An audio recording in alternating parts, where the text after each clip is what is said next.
আসসালামু আলাইকুম। আজকে ব্লগটা থাকবে আমরা এখানে বাংলার নববর্ষ কিভাবে উদযাপন করলাম সেটা নিয়ে। সবচেয়ে প্রথম পহেলা বৈশাখের আয়োজনটা ছিল বাংলাদেশ অ্যাসোসিয়েশন অফ হিউস্টনের পক্ষ থেকে বাংলাদেশ আমেরিকান সেন্টারে।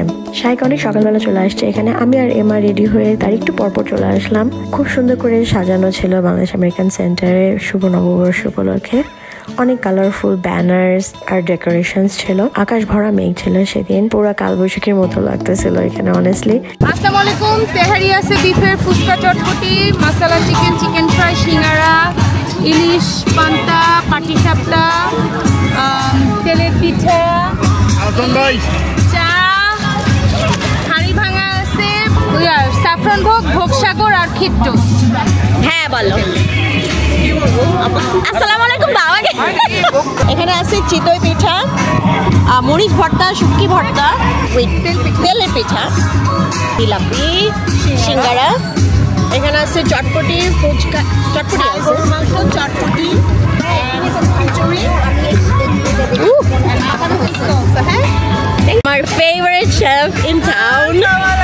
ওয়ালাইকুম আসসালাম আপু, আজকে কি করছো এটা একটু দেখাও। আজকে তোমার হচ্ছে এটা আমাদের সবচেয়ে আমাদের এলাকার হচ্ছে নকশি পিঠা। ও হ্যাঁ, হাতে বানানো নকশি পিঠা, তেলের পিঠা, আমাদের মিষ্টি, চমচম, তোমার বালুশাই, আরো রসগোল্লা। এখানে এটা খুলে দিতে পারি। তোমার পেঁয়াজু, আম ভর্তা, জিলাপি, তারপরে ধরো আমাদের তেহারি। এটা একবার একটা পাশ থেকে দেখি। তেহারি দিতে পারো। ও এই তেহারিটা বেস্ট হয়ে গেছে। Look at all the কাঁচামরিচ।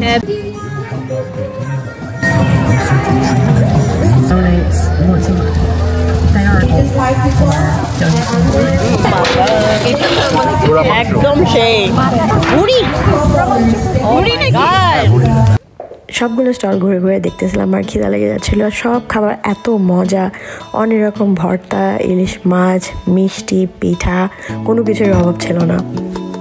খাবারের স্টল ছাড়াও আরও ছিল বিভিন্ন রকমের দেশীয় পণ্যের স্টল। অনেক কালারফুল একটা বুথ, এটা তোমাদেরকে একটু দেখাই। তোমার ঘরে বাস করে কারা হয় মনে জানো না, তোমার ঘরে বসত করে কয়ছো না মনে জানো না, তোমার ঘরে বসত করে কয়ছো না। আমাদের বাংলার মেলা আপনারা আসেন যদি। এখন আপনারা তো জানেন এখানে দেশের সব জিনিস আছে, খুবই রিজনেবল প্রাইস। আমি এখানে $1 জিনিস আছে আমাদের। এই যে এগুলি আমাদের এখানে $3 করে। তারপর আপনার ওখানে যে ওয়াল ডেকোরেশন আছে, এগুলি $1 করে। এগুলি সবাই তাল পাতার ইয়েতে বানানো। আচ্ছা, অনেক সুন্দর। আসেন আপনারা এনজয় করেন, বাচ্চাদেরকে নিয়ে আসেন সবাই। একজনের ছবি আঁকে এক মনে ও হইয়া মন, আরেকজনে বসে বসে রং পাখে ও হইয়া। ঘুরে ঘুরে বাকি বুথগুলো দেখলাম আর টুকটাক কিছু শপিং করলাম, শাড়ি কিনলাম, জামা কাপড় কিনলাম। তারপরে সব আন্টিদের সাথে আবার দেখা করলাম। কেমন আছো শামিন আপু? আলহামদুলিল্লাহ ভালো। পিচ্ছে কেটে আসতেই পারতেছিলাম না, কত সুন্দর সুন্দর কালেকশন তোমার। এটা শাটির শাটির ব্লাউজ, এটা ইমার্জেন্সি বাই, কালকে রাতে কিনছি। আমরা কিছু পড়ার পাচ্ছিলাম না এই জন্য। মেলা আরও কিছুক্ষণ ঘুরলাম, তারপরে এক গাদা খাবার কিনে বাসা চলে গেলাম।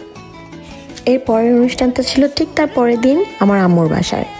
আম্মুর বাসায় ছিল বৈশাখী পটলা। আমরা আর আমার বোন একটু আগে চলে গেছিলাম, তারপরে গিয়ে ছোট করে একটু ডেকোরেশন করলাম আম্মুর সানরুমে। ডেকোরেটটাতে মোস্টলি আমরা হ্যাং আউট করবো এখানে। তারপর একে একে সবাই চলে আসলো। শুভ নববর্ষ, আসো আসো। যে যার মতো করে আইটেম নিয়ে আসলো, আমরা সেগুলো টেবিলে সাজালাম। 3 রকমের ইলিশ মাছ ভাজি, মিটবল কারি, শুকনা মরিচ পেঁয়াজ ভর্তা, শুটকি ভর্তা, বিফ কারি, এগুলো দিয়ে আমরা প্রথম রাউন্ড শুরু করব। তারপরে আরও খাবার আসবে। খাবার শুরু করার একটু ফটো সেশন হলো বাইরে। ওয়েদারটা আর আলোটা খুবই সুন্দর ছিল। প্রথমে আমি পান্তা ভাতার ভর্তা দিয়ে শুরু করলাম আর সাথে ছিল ইলিশ মাছ ভাজি।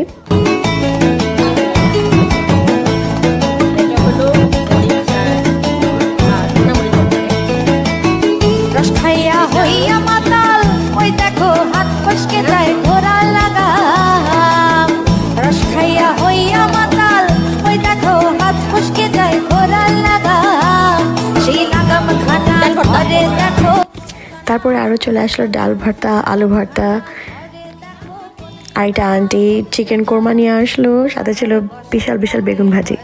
দুপুরে খাওয়া শেষ করে আমরা চা নিয়ে বাইরে বসলাম। আম্মুর বাগান দেখাচ্ছিল সবাইকে। এভাবে আমরা আম্মুর বাসায় দাওয়াত শেষ করি। তার কিছুদিন পরে আমার বোনের বাসায় আরেকটা পয়লা বৈশাখের দাওয়াত ছিল। এত সুন্দর করে সাজানো পান্তা ভাত আমি কখনো দেখিনি আগে। ইলিশ মাছ ভাজি তো থাকবেই, সাথে ছিল শুটকি ভর্তা, ডাল, মাছ ভর্তা, চিংড়ি ভর্তা, ডিম ভুনা, আর ছিল লাইভ বারবিকিউ চিকেন। আমি একটু দেরি করে লাঞ্চ শুরু করেছিলাম, তাই অনেকক্ষণ ধরে আড্ডা দিলাম আর খাওয়া দাওয়া চললো। ডেজার্টের জন্য ছিল রসগোল্লা, মিষ্টি দই আর পালুশাই। আশা করি তোমাদের সবার ভিডিওটা ভালো লাগছে, আর তোমাদের অবশ্যই কেমন গেলো সেটা জানা। আল্লাহ হাফেজ।